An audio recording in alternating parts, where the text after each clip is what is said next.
Ọhaneze ndị Igbo mma mmanụ abịa ekelenu amụmụkwu mma mmanụ.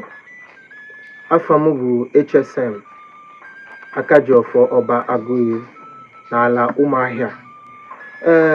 Ihe m wetara unu taa bụ otu aji na-agọ ọfọ ka m chọrọ ịkụziri unu, maka na ndị na-achọ ka ha mụta. Ụfọdụ nọ si na ha fụrụ mmemme omenala Igbo anya, mana ha mara ihe bụ ịgọ ọfọ. Tupu ụka bịara n'obodo anyị, nna nna anyị ha na-agọ ọfọ. Nna nna anyị na-akpọku mmụọ. Kedu mmụọ a na-akpọku? Chukwu Okike Abịama, the creator of all, na-eji true nature na-akpọku Chukwu. Ya mere ụfọdụ si na akpụrụ ihe akpụ, na ihe a na-akpọku abụ statues. Ọ bụrụ statues, maka ihe akpụrụ akpụ si na nature pụta. Osisi Chukwu kere ka ha ji kpụọ ya.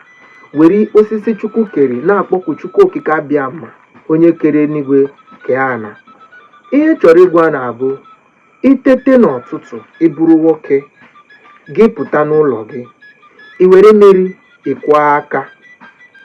Ịkwọcha aka, i were mmiri saa iru gị. Ịsacha iru gị, i were mmiri saa ọkpa gị.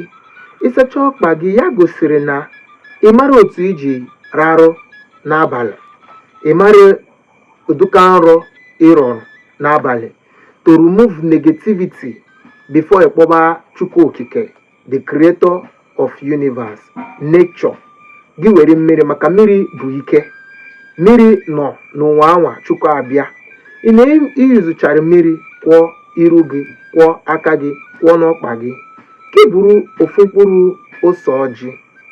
Gị were ose ọjị jichaa arụ gị niile. Gị si ose ọjị anaghị eje ije ifele. Ị wericha ose ọjị jichaa arụ gị. Gị were agba n'isi gị okirikiri otu anwa.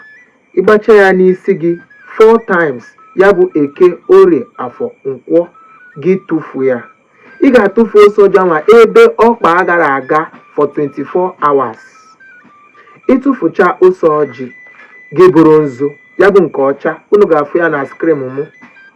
Gị buru nzu. Ị buru nzu, gị were nzu kwuo okwu, kpọku Chukwu Okike Abịama, kpọku aja ana, kpọku mmiri, kpọku ikuku, kpọku ọkụ. That is the element of the earth, ya bụ nature.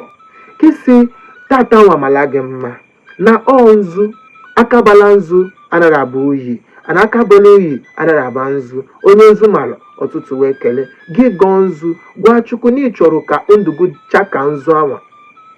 Na ị na-echere nwoke, ị na-echere nwaanyị, nwoke ọbụla na-echere gị, nwaanyị ọbụla na-echere gị, ka ọ biri ọkụkụ ụzọ baị, ka ndụ gị dị ka nzu.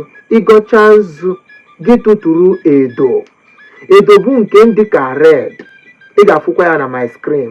Gị were edo kpọku Chukwu. Chukwu n'ọdododo, na onye okwu niile m bịara ịgwa gị n'ọtụtụ anwa, nọọ ka ọ dị odudo. Okwu ọma niile na ndụ m ka ọ dị odudo. Ọnụ kwuru njọ kwụbọ mma n'okwu edo. Gị were edo tisatụ n'ala. Ị were edo tisatụ n'ala, gị tekwa n'isi gị. Ọ bụrụ nzu kwa, ị ga-ete nzu n'ọkpa gị, tee nzu n'isi gị. Ya gosiri na ị metụrụ nzu aka, maka nzu bụ ihe ọma. Ịgọcha edo, gị tụtụrụ ọjị.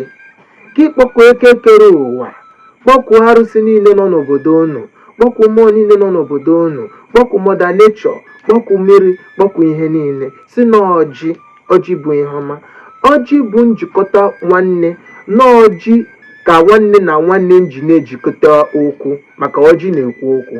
Ije n'ụlọ mmadụ, ọ ga-apapụtara gị ọjị, ọ bụrụ na onye omenala. Gị were ọjị gọọ ọjị. Ịgọcha ọjị, gị tụpụrụ mgbarama ofu ọjị. Ịtụpụrụ mgbarama ofu ọjị, gị were ofu taa. Ọ bụrụ na nwunye gị nọ, ọ bụrụ na ụmụ gị nọ, ha ewerekwa ọjị taa. Maka gịnị? Ịbụrụ Akajiọfọ. Maka gịnị? Ịbụ mmadụ nkịtị na-ekpere Okike Abịama, maka na ịbụ onye omenala. Gị were ọjị, iwechara ọjị, ịgọcha kee ụmụ gị niile. Gị were mmanya ọkụ tụpụrụ ndị ichie. Iwe mmanya ngwọ, etụpụrụ ndị ichie mmanya ngwọ. ọ bụrụ mmanya biya ka ị nwe i were biya tụpụrụ aja ana, ya bụ ihe ọma. Ya bụ igodo gọcha ihe ọma emewe na ndụ gị, igo gọcha ihe ọma emewe n'ezinụlọ gị, igo gọcha gị ifu na ụbọchị gị adị mma. Ya gazere nụ, ọ ga-adịrị anyị mma o. Ala Abia steeti, ala Naijiria, ihe ọma ka anyị chọrọ, ihe ọma ka anyị ga-ahụ. Ndị niile si na ha chọrọ ihe ọma mere ha. Ndị niile si na achọrọ ihe ọma ka ihe ọjọọ mee ha. Ya gazere nụ. Igbo mma mmanụ.